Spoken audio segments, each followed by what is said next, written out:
Gilles, bonjour. Bonjour Bogdan, Comment allez-vous? en pleine forme pour la rentrée. Mieux que le marché chinois en tout cas.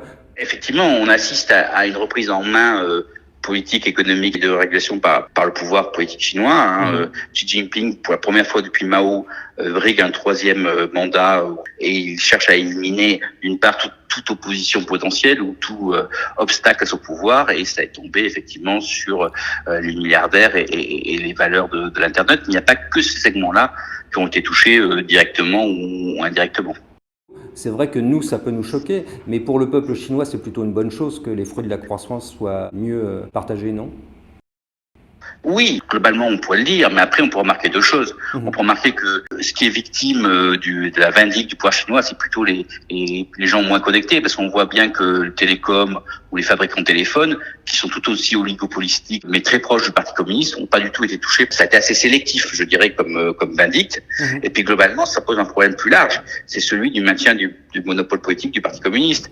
En Mhm. effet, dans la première partie, le Parti communiste avait échangé une prospérité plus grande, globale, moyenne, contre le monopole politique. Là, il voit bien que ça touche les limites, puisqu'on a une société extrêmement inégalitaire, totalement tournée vers l'industrie et les exportations, alors que le monde et que les Américains se réveillent face à l'évolution chinoise et du coup ont mis en place des droits de douane. Donc on voit bien qu'on a un modèle qui est à bout de souffle, et donc Xi Jinping essaie de trouver de nouvelles idées. Effectivement, on pourrait facilement augmenter les impôts, ils sont très très Mhm. bas en Chine, Mhm. pour payer les services publics. Le problème, le Parti communiste qui étudie l'histoire, c'est que la taxation et les impôts ont été la source Mhm. de démocratisation dans tous les régimes, et donc Exactement. se refuse à aller sur ce chemin, et donc choisit des chemins moins efficaces que ne serait une augmentation des prélèvements sociaux et économie Gilles, et je impôts comprends tout ça, mais en sur tant que l'économie. gérant, ça change quoi pour vous?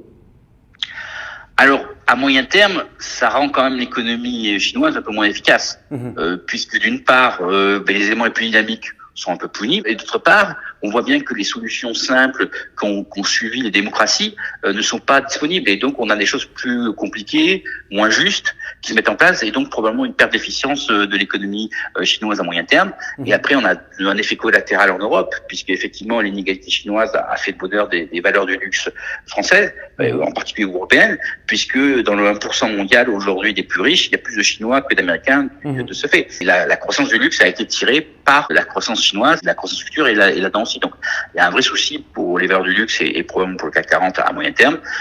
À court terme, l'ampleur du choc qui n'était pas attendu sur l'internet, sur les valeurs internet chinois, fait que quand vous avez une chute de 50%, c'est toujours bon de fouiller dans les décombres. D'accord, donc vous êtes acheteur d'actions chinoises. De valeurs internet chinoises, oui, qui ont pris 50% depuis les plus hauts de jour de février, oui, on regarde. On en a acheté parce que, comme je dis, après un tel choc, même si globalement c'est plutôt négatif économiquement à moyen terme pour la Mhm. Chine, à notre sens, moins 50%, c'est Ça dans se le prix regarde. et très largement dans le prix.